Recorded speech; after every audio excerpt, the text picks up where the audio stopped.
Bonjour à toutes et à tous, bienvenue sur TC1 Web TV. Aujourd'hui nous sommes à l'espace Diagora pour les championnats de France de Star Wars. Donc suivez-moi, on va voir ce qui se passe d'un peu plus près.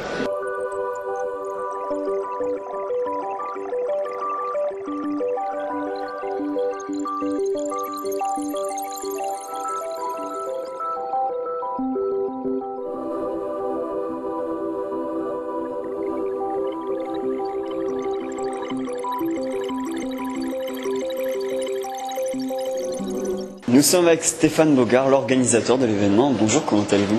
Bonjour, bien, chaudement mais bien. Comment ça se passe aujourd'hui? Ça se passe bien, c'est assez calme parce que c'est le samedi matin et que c'est avant la rentrée des classes, mais ça permet aux joueurs de bien apprécier le lieu et puis tous les visiteurs qui sont là apprécient la diversité des activités proposées. Il y a du monde aujourd'hui? Moins que ce qu'on pouvait espérer, mais là on est en début d'après-midi donc ça va arriver. Oui. Après au niveau du tournoi, non, c'est complet. Il y a même des Espagnols d'ailleurs. C'est surprenant, mais en fait, on n'est pas tellement loin à Toulouse. Et l'année dernière, ils avaient apprécié déjà le premier championnat qu'on avait fait ici. Ils avaient dit qu'ils reviendraient plus nombreux. En effet, ils sont venus plus nombreux. Je pense que ça représente un quart des inscrits. Comment s'était passé le premier tournoi? On était dans un lieu un petit peu plus petit. J'étais un peu déçu parce que j'avais l'impression que pour le prix de l'entrée, même s'il est modique de 5 €, j'avais l'impression qu'on n'avait pas offert assez de jeux et d'attractions aux gens.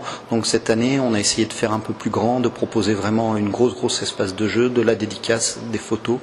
Mais l'année dernière, ça s'était bien passé parce que voilà, on avait fait un petit peu dans la précipitation. Mais là, ça se fait bien. Et on avait eu des bons retours. Et comment on fait pour participer à ce tournoi? On s'inscrit, comment on fait? Oui, alors il suffit de s'inscrire. On a fait des annonces un petit peu partout. Bon, il faut être joueur, hein, c'est mieux. Enfin, pour gagner, pour espérer devenir champion de France. Mais c'est ouvert à tout le monde, quoi. Il y avait une inscription sur plusieurs sites et oui, par contre, il faut venir avec son matériel, donc ça nécessite de connaître le jeu et de l'avoir au moins acheté avant parce que chaque joueur vient avec ses vaisseaux. Qu'est-ce qui a gagné en fait? Alors, ce qui a gagné, hormis le titre de champion de France sur chacun des 3 jeux, c'est déjà pas mal. Il y a pour le premier français, je précise bien, c'est pas forcément le champion de France, ce sera le premier français. Il y a un voyage à gagner aux États-Unis pour participer au championnat du monde et représenter la France. Pour ça que je dis que c'est le premier français. Après, il y a des jeux, il y a des lots, il y a pas mal de choses. Puis ce qu'on y gagne, c'est rencontrer d'autres joueurs aussi et puis échanger avec un petit peu le staff de l'entreprise. C'est donc une compétition internationale en fait. Alors là, nous, on a la chance en France d'accueillir, il y a beaucoup d'Espagnols, mais il n'y a pas que des Espagnols, il y a des Anglais, il y a des Allemands, il y a des Belges. C'est une préparation, on va dire, au championnat du monde. Oui. Et vous referez pareil l'année prochaine? Alors, nous, on n'a pas vocation, on n'est pas des organisateurs d'événements. Il se trouve que l'année dernière, comme cette année, alors l'année dernière, ça faisait très très longtemps que j'avais envie, moi, d'organiser un événement sur Toulouse. Et donc, comme l'année dernière, j'étais pas satisfait alors que les joueurs l'étaient, je me suis dit, on va le refaire cette année en mieux, mais il faut rassurer un petit peu tous les joueurs, ainsi que toutes les personnes qui gravitent autour. On n'est pas amené à le refaire sur Toulouse dans un avenir immédiat parce que c'est beaucoup de temps, beaucoup de logistique et puis qu'il faut permettre aux gens qui sont loin de Toulouse de se déplacer. Donc normalement avant quelques années on ne reviendra pas sur Toulouse, on le fera ailleurs, moi j'y serai certainement, mais non, pas plus sur Toulouse. En attendant, il y aura aux États-Unis et ça se jouera quand exactement? Alors aux États-Unis, c'est en novembre, je me souviens plus exactement de la date, ça doit être aux alentours du 11 novembre, quelque chose comme ça, et c'est à Minneapolis. C'est chez notre partenaire américain Fantasy Flight Game. Ils accueillent eux les championnats du monde de 7 ou 8 jeux différents. Donc ça se passe sur 4 jours, il y a des joueurs du monde entier, c'est quelque chose d'assez extraordinaire. Quand on voit ce qui se passe, c'est super sympa. Vous pensez que les Français ont une chance? Oui, mais on a eu des champions des champions pas sur Star Wars, mais on a eu des champions sur le Trône de Fer, le jeu de cartes. On a des très très bons joueurs, mais le niveau est quand même extrêmement relevé parce que déjà il y a les champions de chaque pays qui participent, et puis après les Américains viennent en masse. Oui. Où est-ce qu'on pourra vous retrouver prochainement? C'est une très très bonne question. Sur certains événements, ce qui est sûr, c'est que moi je suis amené à moins être visible sur les événements publics, je dirais, du fait de ma fonction. Je pense qu'on verra sur le salon d'Essen, qui est un grand salon professionnel, qui est aussi ouvert au public, mais on peut me croiser dans les allées. Après, il y aura, c'est sûr, le festival de Cannes, où aussi, pareil, je devrais être dans les allées, mais pareil, peut-être à Essen, on n'aura pas un stand parce que nous, on est une petite équipe et on est très secret, je dirais, dans notre approche, et puis on a beaucoup de partenaires qui font la pub pour nous. À Cannes, par contre, il est possible qu'on ait notre stand. Après, il y a d'autres événements qui sont un peu partout en France où Edge est présent, mais c'est variable. On ne sait pas exactement. On va se servir en premier, on va le dire. On a une petite boutique en ligne qui sert à certains joueurs qui sont loin des centres-villes ou qui veulent passer par l'éditeur. On ne sait pas pourquoi, mais c'est vrai qu'il y a une image de marque quand on achète. Il y a notre site. Après, vous avez certains sites de vente en ligne un petit peu qui fleurissent un peu à droite et à gauche et qui sont affiliés à certains magasins spécialisés. Vous pouvez trouver, je ne devrais pas le dire parce que c'est pas super, mais il y a Amazon qui travaille avec certains magasins qui vendent sur Amazon. C'est pas nous qui vendons sur Amazon. Il faut bien que les gens comprennent que c'est des magasins qui sont affiliés à Amazon. Et après, il y a tous les magasins spécialisés qui font vraiment un gros travail de découverte, d'explication, de présentation des jeux. C'est nos partenaires privilégiés, les plus proches. C'est vraiment, il y en a partout en France. Il y en a un qui est présent sur l'événement là actuellement. Il y en a, on va parler de Toulouse, on va dire qu'il y en a 5 ou 6 qui sont montés. C'est des gens très bien, qui ont la passion du jeu généralement, qui savent de quoi ils parlent. Et puis après, l'évolution du marché, l'évolution même de notre société fait qu'on va se retrouver aussi dans certaines enseignes qui sont moins spécialisées, on va dire, que vous connaissez, qui sont Toys R Us, La Grande Récré, et ainsi de suite. Merci beaucoup. Il n'y a pas de quoi, vous aussi, bonne journée.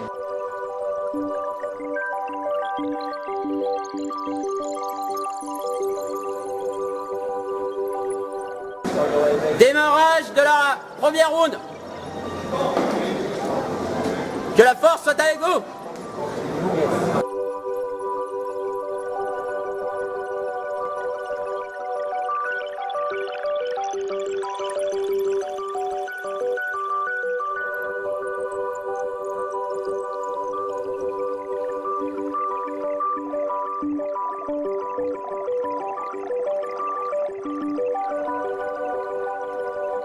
Nous sommes avec Netis, le marshal du jeu de plateau aujourd'hui. Bonjour, comment allez-vous? Bonjour, ça va bien, ça se passe plutôt pas mal, donc pour l'instant ça va.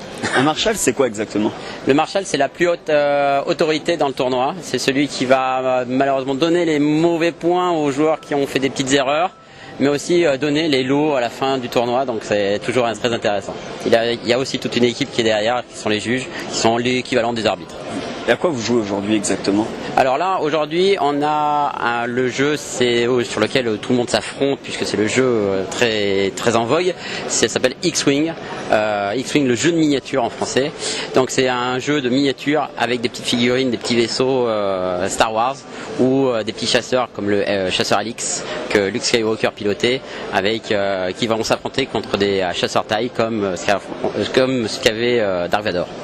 Comment on joue exactement? Ça paraît très compliqué quand on regarde comme ça. Non, en fait c'est très simple. Le jeu en fait va se dérouler avec un petit cadran de manœuvre. On va indiquer la manœuvre qu'on va effectuer. Une fois que tout le monde a planifié ses manœuvres sur ces différents vaisseaux, on va pouvoir les révéler dans l'ordre des valeurs de pilotage de chacun des vaisseaux.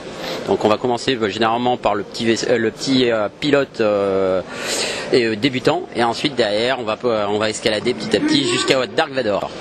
Donc quand on va révéler les manœuvres, on va révéler donc la manœuvre qu'on a effectuée, soit un tout droit, soit un virage sur la droite, soit un retourné qui permet de déplacer sa petite figurine avec des gabarits de manœuvre. Une fois qu'on a effectué ce petit déplacement, on va pouvoir effectuer une action particulière, donc soit une action de repositionnement qu'on appelle des tonneaux ou des accélérations. Aussi, on peut se concentrer, utiliser un ordinateur pour pouvoir essayer de viser un adversaire.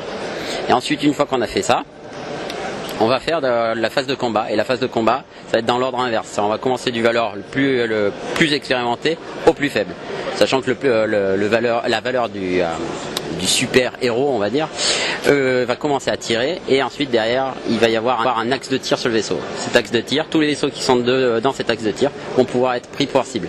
Bien sûr, on va prendre les vaisseaux ennemis en cible. Une fois qu'on a on a sélectionné le vaisseau ennemi qui est à portée, on va pouvoir lancer un jet d'attaque avec des dés, avec des petites explosions sur les faces. C'est des dés rouges.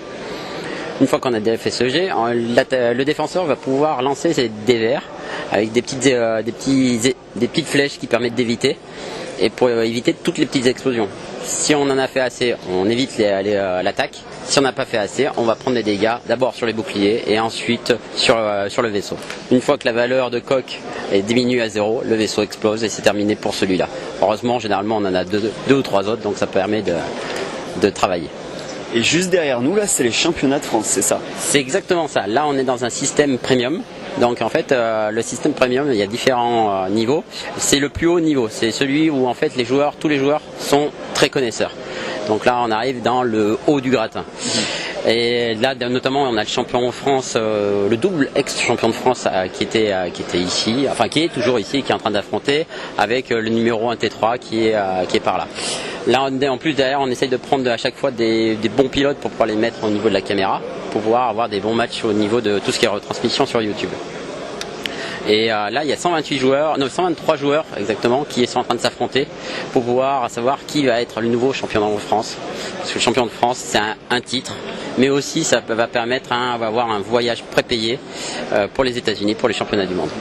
Mais c'est les championnats de France, mais il me semble qu'il y a quelques Espagnols quand même. Oui, parce que nous, on est très ouverts comparé à d'autres pays comme l'Allemagne ou d'autres, on ne va pas tous les citer. Nous, on est ouverts à l'extérieur. En fait, c'est une sorte de championnat de France, mais open. Donc on ouvre même aux étrangers. Par contre, le billet qui est gagné est forcément attribué à un Français. Donc ça sera le premier Français qui va avoir tout le voyage prépayé, mais le bail va être remis au premier. On espère encore que ça soit un Français. Une partie, ça dure combien de temps exactement? La partie, elle est timée sur 75 minutes. Et pour la finale, on est dans les 2 heures à peu près. C'est très long. C'est très long, mais en fait derrière, dans les 75 minutes, on inclut la mise en place. C'est-à-dire qu'on va tout ce qui est dispositif on va mettre les petites figurines, mettre les cartes, etc. Tout ça est compté dans les 75 minutes. Donc c'est important de mettre une durée un peu plus longue. Parce qu'au début du jeu, c'était à 60 minutes. Ça a été agrandi à 75 pour avoir plus de temps. D'accord. Si vous deviez mettre une pièce sur quelqu'un, ça serait sur qui là? Ah, si je veux. J'ai une petite idée. Il y a un certain Futi, un très bon joueur que j'ai entraîné. Et il y a aussi Combo. C'est un autre joueur aussi qui est très très bon. Mais il y a aussi de très bons Espagnols. Mais tout peut arriver. Pour l'instant, ils sont en bonne position, mais ensuite derrière le jeu et les dés, il y a du hasard. C'est une sorte de partie d'échecs et de poker en même temps. Donc on peut bluffer sur les déplacements. Et ensuite, il faut avoir de la chance au dé. Donc tout n'est pas automatiquement mis en place pour dire c'est bon, c'est lui le gagnant. Et bien que le meilleur gagne.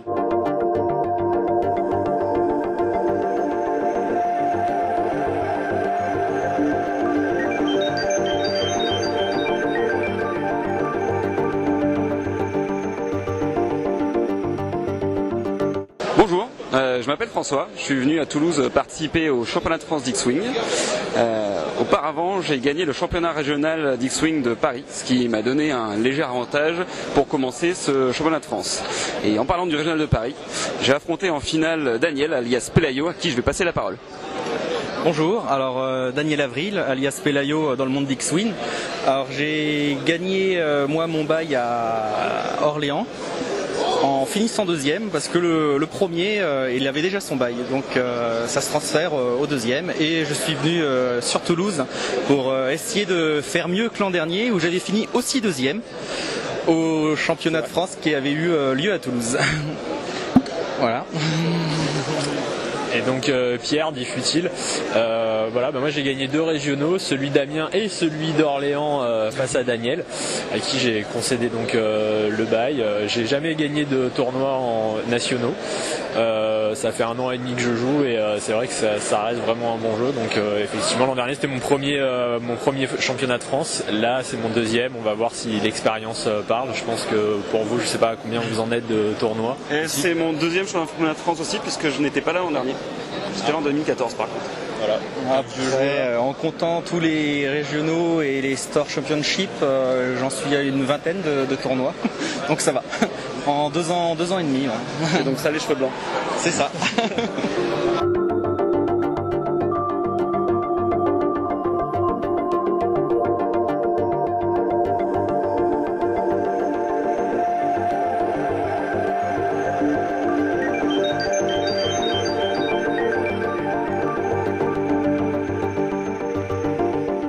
Bonjour Yannick et Dom, comment allez-vous?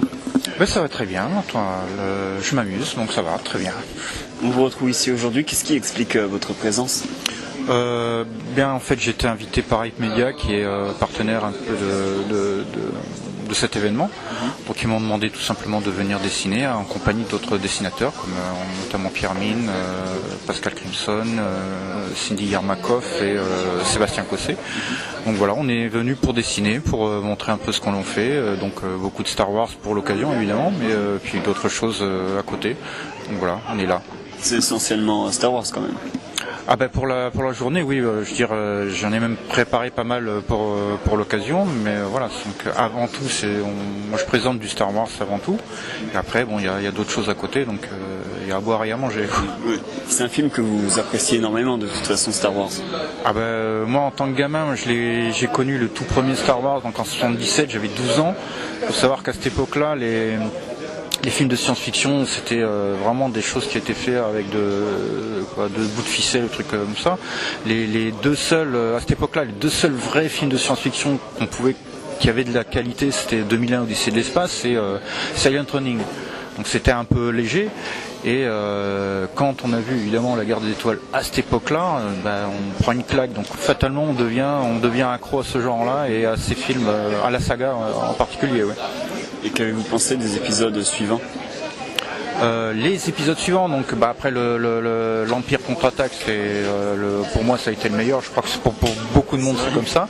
Le Retour du Jedi, c'est récréatif, c'est très très bien, c'est très très bon. La prélogie qui a été faite, bon, elle vaut ce qu'elle vaut. Il y a du bon, il y a du mauvais. Après, voilà, c'est l'épisode 7.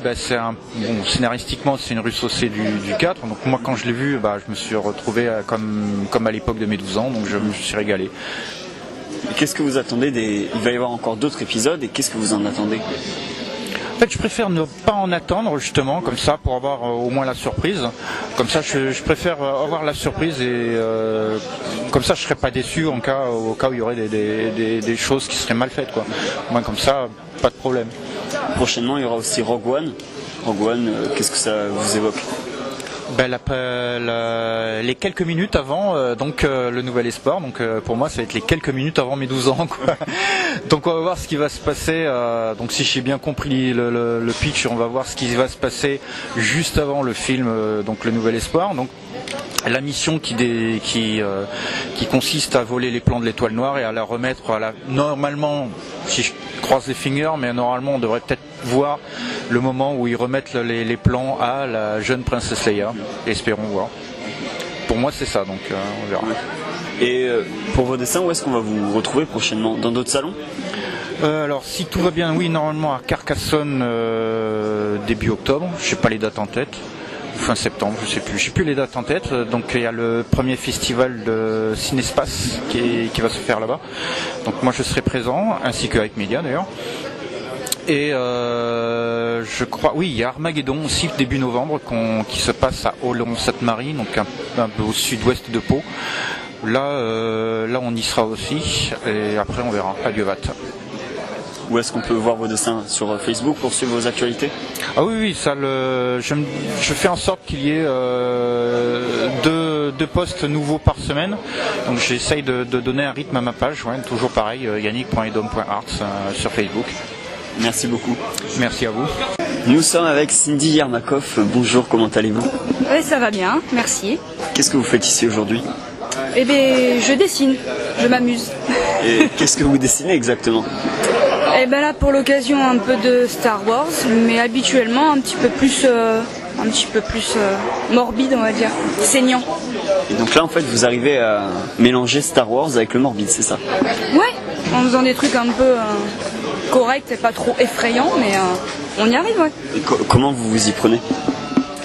Ah bah je ferme les yeux, j'imagine, je repasse Walking Dead devant moi et ça sort tout seul. Parce que là, juste là, je vois Dark Vador, un petit peu en mode zombie, on va dire ça comme ça. C'est pas commun. C'est pas commun. Mais The Walking Dead, c'est ma vie, alors ça passe bien. Ouais. Et du coup, est-ce que vous faites autre chose que Star Wars à côté? Vous pouvez nous parler de vos œuvres? Là, le Star Wars, c'est vraiment pour l'occasion. Mais sinon, j'aime bien travailler surtout au pointillisme. C'est une technique très spéciale, que des petits points, donc voilà. C'est super long, super précis, mais ça me détend et c'est pas commun non plus. Ouais. Donc ouais. Vous êtes pas plus fan de Star Wars que ça ou? Ah si. J'aime bien, mais de là, voilà, dire fan, moins que les zombies. Ouais, vous préférez Walking Dead à Star Wars? Oui, complètement, largement, ouais. Ouais. Et vous travaillez avec Hype Media aujourd'hui, c'est ça, hein? Vous êtes venus ensemble? Eh ben, on est venus ensemble pour la première fois aujourd'hui, ouais. Et bon, ça a l'air de pas trop mal se dérouler, donc je pense qu'on va réitérer encore et encore, j'espère. Et justement, où est-ce qu'on va pouvoir vous retrouver? Sur des salons? Ben ouais, je pense sur les salons, et puis là pour le coup je pense que je vais ouvrir aussi une page Facebook, peut-être je sais pas, plus tard un blog ou un site, ou je sais pas, mais pour le moment avec Hype et sur Facebook ensuite. Pour l'instant vous n'avez pas encore de site internet, c'est ça? Mais ça ne tardera pas? Bah non, je pense que je vais m'y mettre rapidement là. D'accord, merci beaucoup. Bah, je vous en prie, avec plaisir, merci à vous. Nous sommes avec Pascal Crimson. Bonjour, comment allez-vous? Très bien, merci, bonjour. Qu'est-ce que vous faites ici aujourd'hui exactement? Je viens exécuter certains dessins sur le stand de Hype Media, afin de montrer un petit peu à tout le monde ce que je peux faire, et entouré d'autres dessinateurs très talentueux. Qu'est-ce que vous dessinez exactement? Je dessine principalement des personnages inspirés des comics américains, à savoir tout ce qui est super-héros de Marvel, DC, Image Comics, et aussi certains personnages de Star Wars, parce que Star Wars c'est un univers que je connais depuis que je suis tout petit et que j'ai toujours beaucoup aimé. Donc vous êtes plutôt attiré par l'univers américain que japonais, mais qu'est-ce qui explique cela? C'est question des choix de bande dessinée que j'ai fait étant adolescent. C'est naturellement que j'ai été plus attiré par ce genre de bande dessinée plutôt que par les mangas, bien qu'à l'époque on commençait à voir ça fin des années 70, début des années 80, mais ce qui me concerne, j'ai commencé en lisant des magazines comme Strange, Titan, ainsi de suite, donc c'est naturellement que je suis venu à dessiner ces choses-là ensuite. Et comment c'est venu le dessin chez vous? C'est quelque chose que vous faites depuis toujours? J'ai commencé vers l'âge de 12-13 ans, et l'envie est venue, c'est en voyant les différents styles des dessinateurs que je voyais tous les mois dans les bandes dessinées que je lisais. Chacun avait un style différent, il y en a certains qui m'ont donné envie de reproduire, donc j'ai commencé en m'inspirant des pages que je voyais, j'essayais de les reproduire les couvertures, et c'est devenu une passion petit à petit. Et donc là, on voit quelques-unes de vos œuvres, c'est bien ça, vous pouvez nous en parler? Ça c'est le dessin que je suis en train de faire actuellement, donc il est inspiré en fait d'une vraie photo de Dark Maul que j'ai reproduit en dessin. Le voici. Donc il n'est pas encore terminé, mais je pense que je vais le terminer aujourd'hui. Ouais. Vous le faites là en direct en fait du stand? C'est ça. Et vous y êtes depuis combien de temps? Depuis ce matin. En fait, ouais. J'ai commencé avec le crayonné, ensuite il y a la partie ancrage, la mise en couleur. Là, je suis en train de le peaufiner pour la fin. En fait. Et vous faites aussi du noir et blanc là, juste en dessous? Oui. Alors ça, c'est une reproduction d'une couverture de Daredevil. D'accord. C'est une couverture que je trouvais très jolie et très détaillée. C'est justement tous ces détails que j'aime bien faire lorsque je travaille en fait. Et c'est combien d'heures de travail tout ça? Celui-ci, j'ai dû y passer une 30aine d'heures. Ah oui. Mais je suis pas quelqu'un qui dessine très rapidement, donc peut-être qu'un autre aurait passé moins de temps, mais bon, moi c'est ma vitesse d'exécution qui est comme ça. Donc, Et où est-ce qu'on peut trouver vos autres dessins? J'ai un site DeviantArt. Il faut juste chercher Pascal Crimson, tout attaché sur DeviantArt, et j'ai une page Facebook aussi, Pascal Crimson Art. Et aujourd'hui, vous êtes venu avec Hype Media? Tout à fait. Comment ça se fait? J'avais fait un festival sur Saint-Gaudens pour présenter un artbook auquel je participais. Et Hype Media participait à ce festival aussi, donc nous avons fait connaissance à ce moment-là. Et comme on a sympathisé, ils m'ont proposé de venir ce week-end à la Bêche. Et où est-ce qu'on va pouvoir vous retrouver prochainement? Pour le moment, j'ai rien de planifié, donc non. Peut-être une expo un jour? Peut-être pas. Avec d'autres amis, on aimerait peut-être sortir d'autres artbooks ou faire une bande dessinée, mais pour le moment, il n'y a rien de vraiment décidé. Où est-ce qu'on peut suivre votre actualité? Sur ma page principalement. D'accord. Merci beaucoup. Avec plaisir. Nous sommes avec Sébastien Cosset. Bonjour, comment allez-vous? Ben, ça va, je profite bien de la journée. Qu'est-ce que vous faites ici aujourd'hui? Je suis venu présenter mes livres sur le stand Hype Media et profiter aussi, découvrir le monde du jeu de plateau Star Wars. Vous pouvez nous parler un petit peu de ces livres? Ils sont là d'ailleurs. Oui, mais je m'auto-édite. J'ai 6 livres actuellement parus. Donc je fais de la jeunesse, par exemple. Donc j'ai 3 livres pour enfants de 5 à 8 ans. Le dernier en date, c'est Sophie et l'œuf étrange. Voilà. Et ensuite j'ai 3 autres livres plutôt pour grands ados adultes, où là c'est plutôt l'humour qui est privilégié, avec des jeux de mots sur la mythologie grecque, sur le cinéma fantastique ou sur les fables de La Fontaine. Et en fait, avec ces livres, c'est vous qui faites tout. Vous êtes illustrateur, éditeur, c'est vous qui faites tout. Oui, totalement autonome.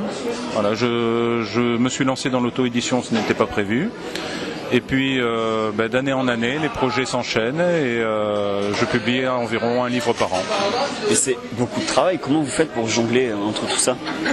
C'est surtout de l'organisation. Ouais. Voilà. Donc il y a les dessins qui sont faits petit à petit, après la mise en page, la correction aussi. Et ça part chez l'imprimeur et je reçois le livre ensuite. Donc on va dire entre le moment où j'ai l'idée et le moment où j'ai le livre, on peut compter un an et demi. En ce moment, vous êtes en train de travailler sur un livre? Sur 3, exactement. Voilà. Donc, vous pouvez nous en parler un petit peu? Oui, il y en a une, ça serait une BD tout public, donc toujours humour. Il y a un projet de roman aussi, donc là il faut que je fasse le 2e jet.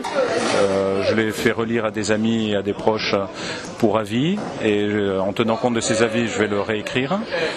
Et j'ai également un projet de artbook, de tas de dessins indépendants pour le plaisir. Et si on veut acheter vos livres, comment on peut faire? Alors, principalement sur Internet, via mon blog ou mon site, srcosset.com. On peut les commander directement ou sinon en salon. Je fais une quinzaine de festivals et souvent dans le Grand Sud-Ouest et Midi-Pyrénées en particulier. Vous allez bientôt revenir sur Toulouse pour un événement ou un festival? Oui, je serai à Colomiers le 18 et 19 novembre. D'accord. Le salon BD. Merci beaucoup. Avec plaisir. Nous sommes avec Pierre Mine. Bonjour, comment allez-vous? Bien, merci. Qu'est-ce que vous faites ici aujourd'hui? Aujourd'hui, je suis invité par Hype Media donc pour illustrer du Star Wars pour ceux qui demandent des dessins tout simplement sur l'artiste allait. Donc là en fait en direct du stand vous dessinez, c'est ça? Voilà, directement oui. Sur demande ou pour le plaisir. Ça prend combien de temps pour faire un dessin? C'est beaucoup de travail. La question que tout le monde pose, j'ai jamais calculé exactement combien de temps je mettais pour une illustration.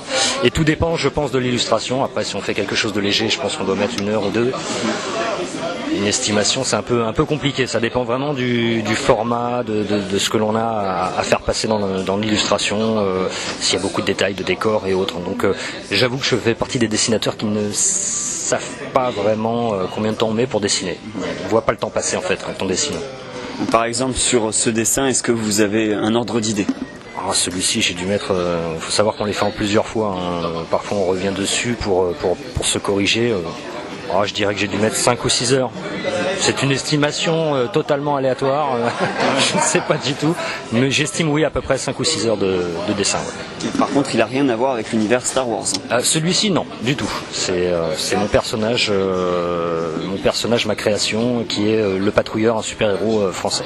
Et vous pouvez nous en parler un petit peu plus ?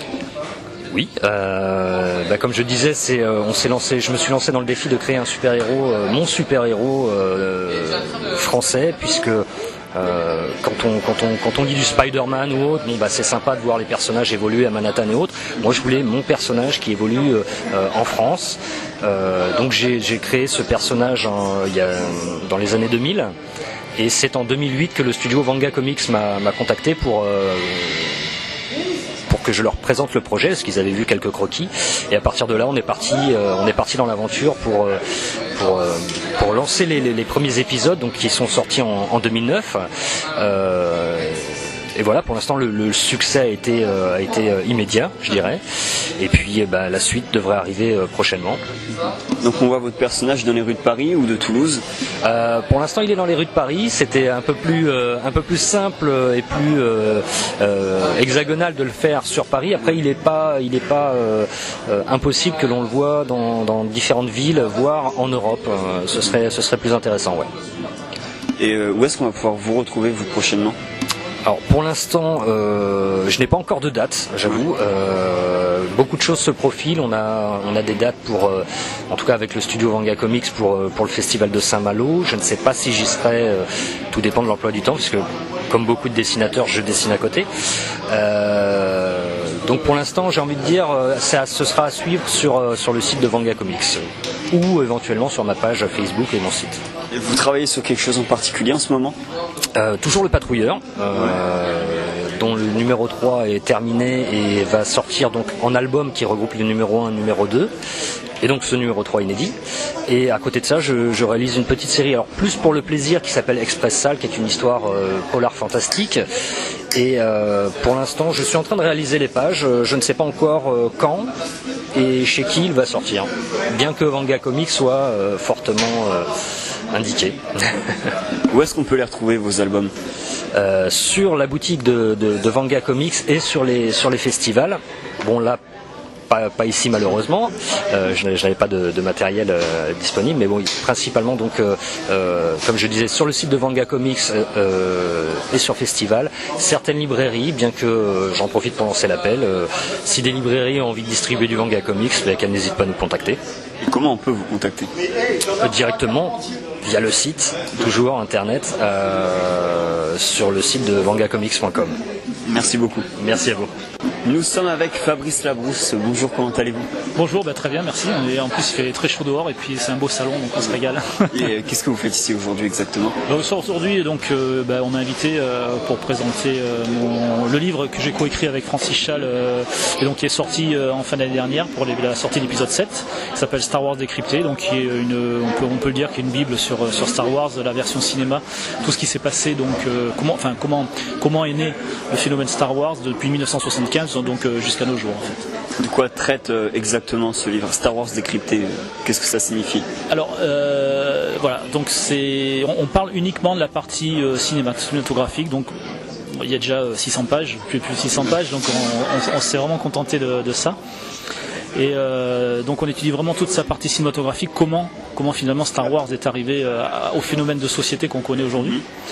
Et en passant par tous les points de vue et toutes les choses intéressantes, à savoir le début de George Lucas, l'empire qu'il a construit, donc avec le Skywalker Ranch et tout ce qu'il a fait autour, et puis la vente à Disney, comment ça s'est passé, qu'est-ce qui a été vendu, qu'est-ce qui n'a pas été, et depuis Disney, comment vont évoluer les choses, qu'est-ce que Disney compte en faire et qu'est-ce qu'il a commencé à en faire d'ailleurs, puisqu'on parle déjà des épisodes intermédiaires, enfin des épisodes autonomes comme Rogue One là, qui va sortir donc d'ici quelques mois.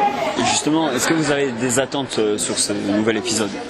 Les attentes, je pense que ça va être un film complètement différent des trilogies qu'on a vues. D'ailleurs, c'est quelque chose qu'ils ont complètement annoncé. je pense qu'il va falloir le voir d'un point de vue différent, mais moi je suis très attentif, et puis l'histoire est magnifique. Quand on y pense, on s'est toujours demandé jusqu'à présent, mais comment les plans de l'Étoile Noire ont été volés. Bon ben là on va avoir une réponse, et ça c'est vraiment sympa, c'est côté sympathique, et il y a plein de petites anecdotes comme ça, il y a plein d'autres informations que Star Wars pourrait nous révéler, qui nous révélera sans doute par la suite, et je pense que Disney le feront. Dans ce livre, vous parlez du dernier épisode, l'épisode 7. Oui, on parle d'épisode 7, même on va jusqu'au making-of, tout le making-of de l'épisode 7 est décrit. Jusqu'au moment de la sortie, puisque quand on a sorti le livre, donc on l'a sorti juste avant la sortie du film, il est sorti un mois avant. Et c'est vrai que la chape de plomb de Disney est telle qu'on n'a pas pu voir le film nous avant, donc on n'a rien dit sur ce film-là. Par contre, tout le making-of est bien là, bien présent, y compris tout ce qu'on a pu dire de nouveau sur les acteurs, et tout ce qui est autour, et J.J. Abrams, et la manière dont s'est fait le film en fait. Maintenant, j'imagine que vous l'avez vu, l'épisode 7. Qu'est-ce que vous en avez pensé ? C'est un bon début. Je dirais pas que c'est pas le meilleur des épisodes. C'est vraiment une nouvelle ère. Je crois que comme toute nouvelle ère, il faut un commencement. Quand on pense à la menace fantôme, tout le monde a été un petit peu déçu quelque part, pour plus ou moins certaines raisons. À plus ou moins juste titre d'ailleurs, mais enfin quand on voit la première trilogie, qui est beaucoup décriée, moi je la trouve très bien. Enfin, ça n'a rien à voir avec la première trilogie, mais la deuxième trilogie, donc la prélogie, ce qu'on appelle nous la prélogie, je la trouve aussi très bien, parce qu'elle a vraiment un intérêt manifeste dans l'ensemble de la saga, qui est la partie politique, qui n'était pas facile à mettre en place d'ailleurs. Et donc je me dis que la nouvelle trilogie qui est en route par Disney, Disney n'est pas bête, ils ont misé beaucoup d'argent là-dessus, il va falloir qu'ils en récupèrent, donc ils ne peuvent pas sacrifier tout. Et forcément, même si on a été un petit peu déçus par l'épisode 7, je pense qu'on va arriver à un certain équilibre qui devrait être bien. Vous avez des attentes sur les prochains épisodes ? Voilà, c'est juste, j'espère qu'ils vont arriver à la hauteur de ce qu'a fait George Lucas jusque-là, de ce qu'il nous a proposé, quoi. Voilà, c'est ces attentes-là en général. Après, dans mon cœur restera toujours le film préféré, ça restera toujours celui de 77. Ça, y a pas de mystère. Je crois que rien ne pourra le changer, malgré tous les efforts qu'on pourra faire, même de J.J. Abrams qui veut absolument revenir aux sources, etc. En 77, moi j'avais 12 ans, donc on peut pas refaire le cœur d'un enfant, ça c'est évident, quoi. Mais on espère toujours que ça sera encore des images de cette enfance. Pourquoi cet épisode plutôt qu'un autre ? Parce que justement, j'avais 12 ans quand je l'ai vu, donc je pense que quand on est gamin comme ça, on se pose pas de questions. En plus, on n'allait pas au cinéma comme on va aujourd'hui au cinéma, donc c'est vraiment l'expérience qui était. Moi, je me rappelle avoir regardé des films à bouche bée, quoi. Il y a des choses qui marquent comme ça. Et puis toute la mythologie qu'il y a derrière, qui quelque part nous attrape, alors qu'on finalement on sait pas dire pourquoi, mais là on comprend ces choses-là sans vraiment mettre le doigt dessus. Enfin, tout ça c'est un gros mystère, et c'est un petit peu un mystère qui est analysé d'ailleurs dans ce livre. Donc beaucoup de réponses dans ce livre. Absolument, on a essayé, et puis on a essayé d'être le plus détaillé possible, donc on y trouvera beaucoup d'anecdotes. Et un point fort aussi, et qu'on a absolument tenu à apporter, c'est que toutes les citations sont citées, donc pour montrer qu'on n'a rien inventé, mais tout ce qui est écrit là-dedans, c'est que ça a été trouvé quelque part, ça a été dit quelque part par des réalisateurs, par les gens qui ont fait Star Wars, quoi. À côté de ça, est-ce que vous travaillez sur un autre livre ? Non, pas pour le moment. C'est vrai que en fait, ce livre-là, c'est la continuité d'un livre qui est sorti en 2007 pour les 30 ans de la guerre des étoiles. Et donc c'est vrai qu'avec le rachat par Disney, il était intéressant de revenir là-dessus et de faire quelque chose de plus complexe. Donc on arrive à 600 pages. Maintenant, c'est vrai qu'avec Rogue One, il faudrait écrire quelque chose d'autre. Avec la trilogie, on ne peut pas se permettre de faire une mise à jour tous les ans. Alors peut-être dans 10 ans, quand cette troisième trilogie et les épisodes intermédiaires seront finis, j'y réfléchirai peut-être. En tout cas, je le prépare, au cas où. Je dis pas que je le ferai, mais je le prépare. Et puis après on verra, parce que de toute façon Disney continuera, ça c'est évident. Il y aura d'autres épisodes après cette trilogie, il y aura encore autre chose, donc c'est évident. Voilà, on se reverra dans 10 ans alors. Ouais, j'espère avant. Ouais, merci.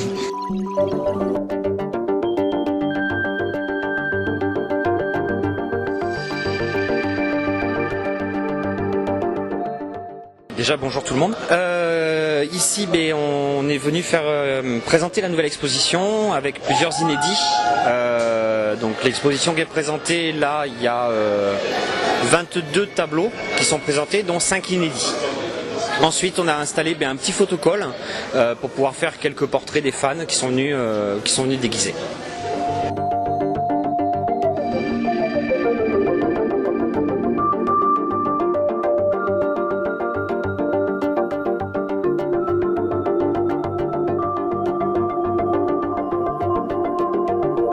Nous sommes avec la Rebelle Légion. Bonjour, comment allez-vous? Bonjour, très bien et vous? Ça va bien aussi, merci. Qu'est-ce que vous faites ici aujourd'hui? Ici, nous sommes donc invités par les organisateurs. La Rebelle Légion est un regroupement de fans de costumés international de Star Wars. L'objectif que nous avons, il est de plusieurs ordres. Le premier, c'est de refaire les costumes à l'identique dans les films. La deuxième, c'est d'accompagner en sortie officielle l'ensemble des sorties des films auprès des acteurs et du public. Et la troisième façon de travailler que nous avons à cœur, c'est la charité, puisque nous allons visiter les enfants dans les hôpitaux. Nous aidons au don du sang, à la levée des fonds pour le Téléthon. Nous visitons les orphelins de la police nationale à Orphéopolis pour leur amener des cadeaux avant Noël ou tout le long de l'année, parce que ces enfants malheureusement atteints d'une grande maladie ne peuvent pas aller au cinéma. Et donc on leur amène de la magie Star Wars directement chez eux. Donc là, le costume que vous portez, c'est vous qui l'avez fait? Alors non, je ne l'ai pas fait entièrement parce que je ne suis pas très bon couturier et je ne suis pas non plus bricoleur. Donc soit on trouve sur des sites internet l'ensemble des costumes et puis on les améliore au fur et à mesure. Soit si vous êtes couturier ou si vous êtes professionnel du latex ou de différentes matières, vous pouvez vous faire fabriquer ce type de costume. Mais moi, je n'ai pas fabriqué le mien, je suis pas très bon dans ces deux matières-là. Et vous vous habillez toujours en rebelle? Moi, je suis toujours habillé en rebelle et celui que j'ai aujourd'hui, c'est la réplique exacte du pilote Luke de l'épisode 4. Il n'y a pas de l'Empire chez vous, ça n'existe pas? Pourquoi pas un jour, mais j'ai un costume qui n'est pas validé du côté Empire, mais qui est le costume d'Anakin Skywalker en général Jedi de dessin animé The Clone Wars. Où est-ce qu'on va pouvoir vous retrouver prochainement? Vous venez souvent dans ces événements? Vous avez des événements partout en France et à l'international. Il y a un prochain salon qui va être à Armageddon, à côté de Pau. Vous avez le TGS de Pau aussi qui va y avoir. Dans quelques mois, le TGS de Toulouse au mois de novembre, donc on y sera présent. Et ensuite, nous avons plus de 50 membres à travers toute la France qui œuvrent au quotidien sur des salons et auprès des enfants. Très bien, merci beaucoup. Je vous remercie.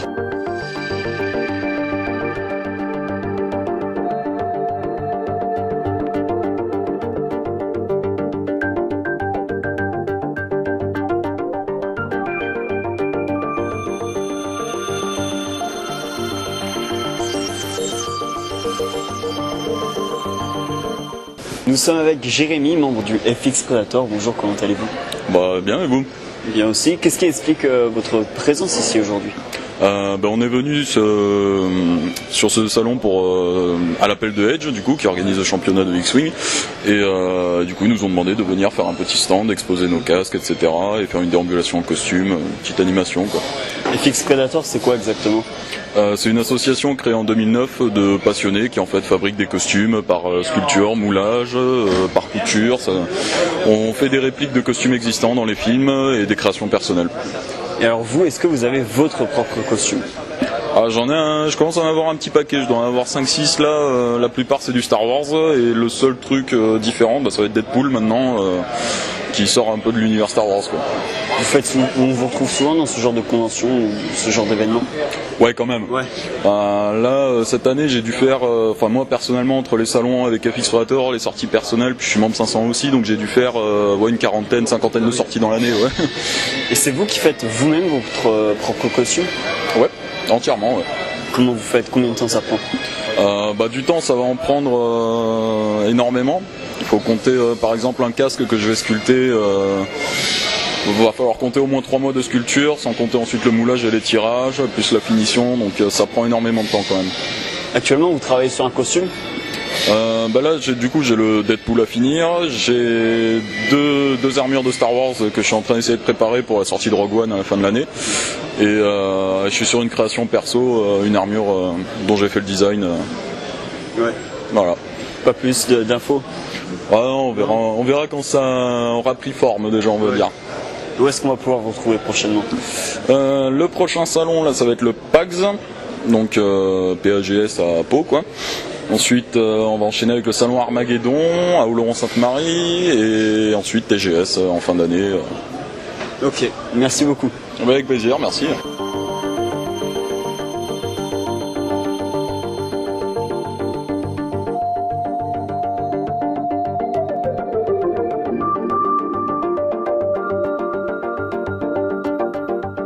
Alors, donc Asmodée est le plus grand distributeur donc de jeux d'Europe maintenant, donc qui distribue notamment Edge et beaucoup d'éditeurs de jeux. Donc Asmodée en fait est présent sur les plus grands salons de France et de Navarre et de Essen en Allemagne, donc aux États-Unis. Donc nous sommes là pour promouvoir le jeu et notamment évidemment la marque Asmodée.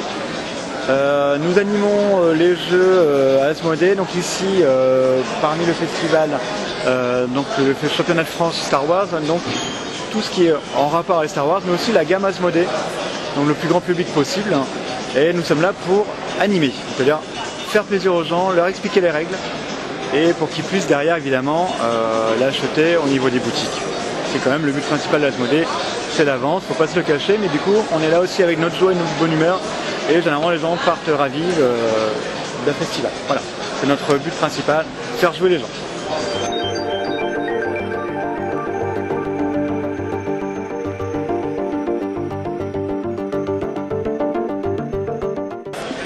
Alors, écoutez, je m'appelle Marc. Actuellement, ce qu'on fait régulièrement sur différents salons avec Edge, c'est qu'on présente d'un point de vue démonstration, initiation, un maximum de la gamme de jeux que nous avons au catalogue. En l'occurrence des grandes licences comme le Trône de Fer, Star Wars, du Zombie, du Seigneur des Anneaux, des choses comme ça, et déclinés sous toute forme, jeux de plateau, jeux de cartes, jeux de figurines, jeux de stratégie. On a toute une petite armée d'animateurs qui justement connaissent les règles jusqu'au bout des doigts en fait, et le principe c'est d'arriver à expliquer à tout le monde pour montrer que finalement ces jeux, outre les licences et outre le fait qu'ils peuvent être un peu plus compliqués que des jeux de société classiques, sont quand même abordables et réellement refaisables à la maison finalement.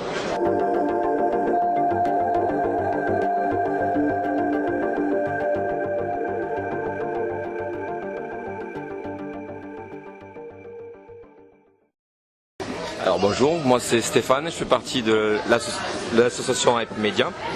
Et donc on vient de procéder au tirage du jeu du dessin, qui est un jeu qu'on offre sur le stand gratuitement pour nos visiteurs, avec la possibilité de gagner des petits cadeaux sympas et de faire un peu plus d'animation sur le festival. Et ça permet d'apporter un petit peu plus de joie et de bonne humeur, quoi.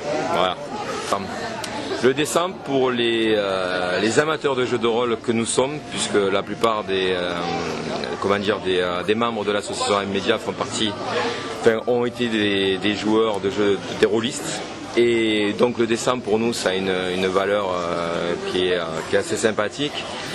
Et pourquoi le dessin? Alors le dessin c'est 2 des 10 et le dessin, quand on fait un 100 sur 2 des 10, c'est considéré comme un fumble dans la plupart des jeux de rôle et on a voulu faire un petit clin d'œil en présentant cette animation et en disant la personne qui se rapproche le plus de 100 ou qui fait 100, c'est la personne qui remportera les lots.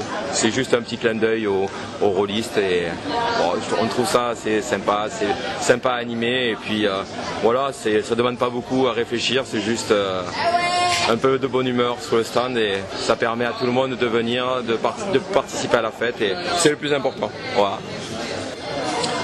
Ouais, écoutez, très facile, j'étais venu pour gagner la petite baballe rebondissante et j'ai fait 99, donc fastoche. C'était un pur hasard, mais ça marche. Très content d'avoir participé. En fait, on avait entendu une autre annonce avant, on n'avait pas pu participer parce qu'on était en train de jouer à un autre jeu. Là, on s'est dit, ce descend, il va falloir qu'on participe. Et on s'est précipité sur le stand pour jouer, et voilà.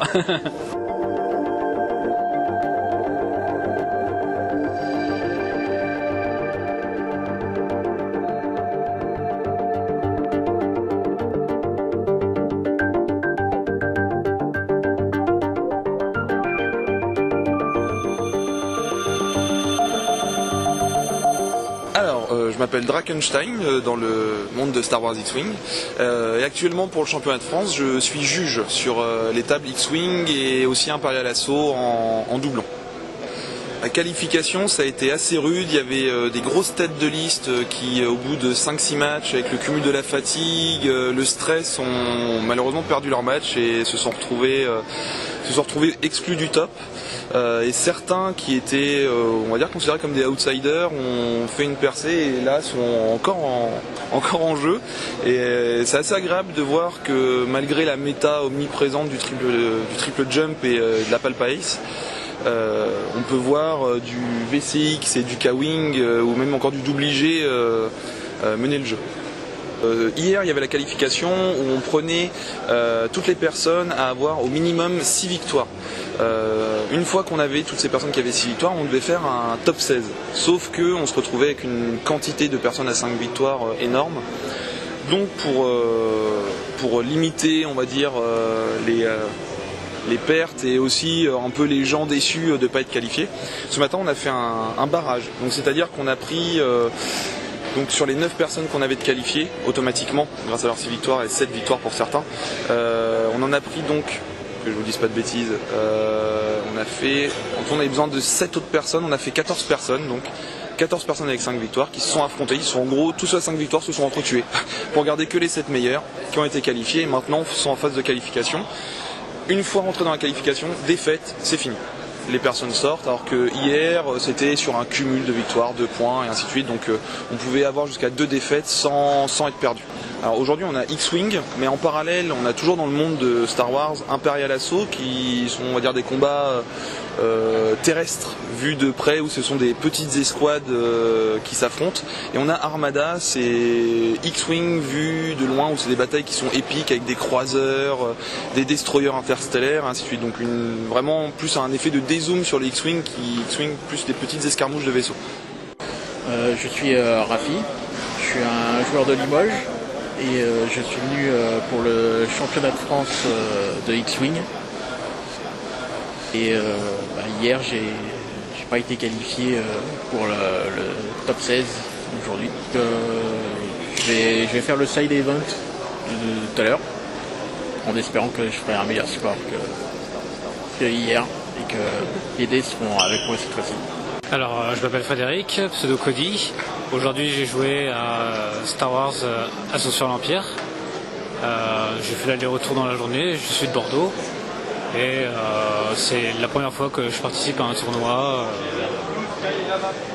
Et là actuellement, au moment où je parle, j'assiste à la finale. Et j'ai hâte de voir qui va gagner. En voyant ce qu'ils vont jouer, je vais pouvoir apprendre de mes erreurs et pouvoir faire mieux la prochaine fois. Alors au niveau de l'organisation, j'ai pas trop d'éléments de comparaison, hein, c'est la première fois que je viens. Mais j'ai trouvé ça en tout cas très bonne ambiance. J'ai fait beaucoup de connaissances. C'était très agréable et c'était à la portée de tous. Bon, moi pour ma part, j'ai fait 4 parties avec 4 défaites, mais j'ai senti quand même que j'avais ma place. Les gens étaient gentils contre moi et c'était vraiment une super bonne expérience. Je reviendrai. Bonjour, j'ai participé au tournoi Assaut sur l'Empire. Et je participe à mon premier championnat de France organisé pareil. Oui, c'est très bien organisé, l'encadrement dynamique et toujours dans la bonne humeur. Les adversaires plaisants, sachant que c'est un jeu où il manque encore des joueurs et on espère de promouvoir au maximum ce jeu pour continuer à faire vivre cette passion.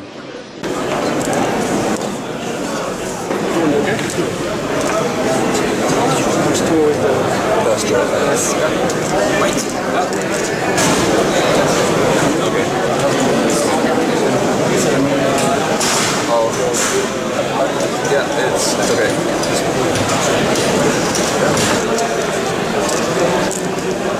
Target lock.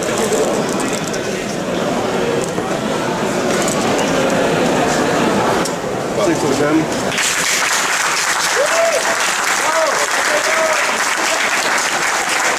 Salut à tous, je suis Askel, j'étais juge au championnat de France X-Wing 2016 et on va tout de suite rencontrer Yon, le gagnant. Okay, Ian. So hello. Hello. We want to know a bit much about you. So can you say where are you from? How are you today? And how you're feeling for your performance? Well, first of all, I'm feeling great right now. But originally I was born in the United States, in California. My parents moved there from Romania. Okay. And a few years later they moved to Spain, where I've been studying and now living and working. Okay. Il est des États-Unis. Ses parents viennent d'Arménie d'abord, et ensuite ils sont partis en Espagne, et donc il vit là-bas depuis un certain temps maintenant. Comment tu t'es inscrit à ce tournoi? Est-ce que tu t'es inscrit directement en France? Est-ce que tu t'es inscrit depuis l'étranger? How did you sign up for the championship? Did you sign from your country? Did you know someone? Do you know someone? Have you got some friends here? It actually started from last year's World National Championship, where I was talking with some friends, and one of them says, "Hey, the French National Championship is in Toulouse. It's very close. Yeah, let's go and have a fun weekend trip." And I said okay, and then when we found out it was in Toulouse again this year, came back. Okay. La première fois, il a fait le championnat de France à Toulouse avec des amis. La proximité entre l'Espagne et Toulouse fait qu'ils sont venus une première fois, de Barcelone, pardon. Et ensuite, du coup, il s'est dit que ça lui plaisait. Il a recommencé encore, et le voici cette année. Est-ce que le week-end t'a paru compliqué? Est-ce que tu as été tendu? Est-ce que tu as quelque chose à nous dire en particulier? Was your weekend particularly tensed? Have you something special to say to us? Have you felt something special? Well, first of all, great tournament. Thanks for organizing it. Although there was one small thing that I think should be clear about the pairings between the top. Yeah. But apart from that, everything was great, I thought. And well, if you organize another one, I'll be sure to come back. Thank you very much. Yeah. Il a passé un très bon tournoi. Il y a eu un petit problème sur la phase de top sur le pairing. Il nous a accordé l'erreur. Il a aimé l'organisation, et il sera très heureux de revenir l'année prochaine si on en fait un. Maintenant, j'aimerais te parler plus particulièrement de ton dernier match, de la finale. Qu'est-ce que tu as ressenti? Est-ce que c'était compliqué? Est-ce que tu as quelque chose à nous dire en particulier? What can you say to us about your last match, the final? Well, last match is a pairing that I played against quite often, Palpatine and Aces. And so I knew that if I could focus fire on a single ace with all the crack shots, I could probably kill it. Very likely. But then I realized that I couldn't quite focus in the first combat turn the way I wanted to, so I did a few turns around and I didn't quite focus fire as much as I wanted. But once I got everyone focusing on the shuttle, I thought it was my game at that point. Se battre contre les As, c'est quelque chose qu'il a fait de manière assez fréquente, parce que c'est quelque chose qu'on voit beaucoup dans le méta aujourd'hui. Du coup, il a eu le temps de s'entraîner contre, et il savait très bien que s'il arrivait à concentrer son tir sur un As pour utiliser ses crackshots, il avait de grandes chances de le tuer. Le match s'est fait de façon à ce qu'il a pas vraiment pu focus concentrer son tir sur un As. Du coup, il a tourné un petit peu autour d'eux pour aller taper sur la navette et casser Palpatine. Et après, ça s'est plutôt bien passé une fois qu'il s'est débarrassé de la navette. I was also very terrified of that proton rocket and tried to block it at every chance I got. Il avait énormément peur de la roquette à proton de l'Inquisiteur. Elle fait peur à tout le monde, donc il a essayé de bloquer l'Inquisiteur, et tu l'as très bien fait. You blocked it third time or 4 times. Yeah. Il l'a bloqué à peu près 3 ou 4 fois, empêchant donc les actions et l'utilisation de la roquette à proton, ce qui lui a assuré un peu plus de sécurité. Du coup, tu es premier, tu gagnes le bail. Le bail te donnera une victoire complète. Est-ce que tu comptes aller au championnat du monde aux États-Unis? The buy is for you one free victory. If you go to the World Championship, are you about to go there? Very likely not. If it would have been a free trip, I would have said yes, but obviously the trip goes to someone from France, which I completely agree with. And if I could, I would like to give the bye to Delaris, but I don't know if that's possible. I'm not sure about it neither, so Because we're gonna ask the marshal and see with FFG. Okay. Il n'ira pas forcément au championnat du monde parce que malheureusement le voyage n'est offert qu'à un résident du sol français puisque c'était le championnat national français, ce avec quoi il est totalement d'accord. Du coup il va falloir qu'on voit avec l'éditeur du jeu et le marshal, le juge suprême du tournoi, pour savoir s'il peut donner son bail au deuxième afin que lui puisse profiter du tournoi. Et nous avons là une super belle preuve de fair play, si je peux me permettre de rajouter quelque chose. Tu es un joueur que j'ai suivi sur la fin du tournoi parce que j'ai dû juger les tables. You are a player I have to follow on the end of the championship because of my judge role, and I was pretty amazed by your fair play and your way to play. It was really enjoyable to see you playing. Everyone's tired, everyone makes mistakes. Yeah. And if it's for something silly, like, I don't care really, it's obvious. For me it's obvious and I don't mind. Voilà, je le remerciais de son fair play, de sa façon de jouer, et encore une fois, il nous montre que effectivement le jeu c'est pas que de la compétition, c'est du partage, et malgré le fait que tout le monde soit fatigué, il aime ne pas laisser les gens faire des erreurs pour rien. I prefer to beat someone at their best than win on a technicality. Yeah. Il aime toujours se battre contre quelqu'un au meilleur de ses capacités. Merci beaucoup de nous avoir accordé un petit peu de temps. Thank you very much for your time. Thank you very much for organizing a tournament that was with only 2 weeks' notice, I heard. Yeah. So great job for that, even though it must have been stressful. And even one more time, congratulations for your victory. Thank you. Merci à tous.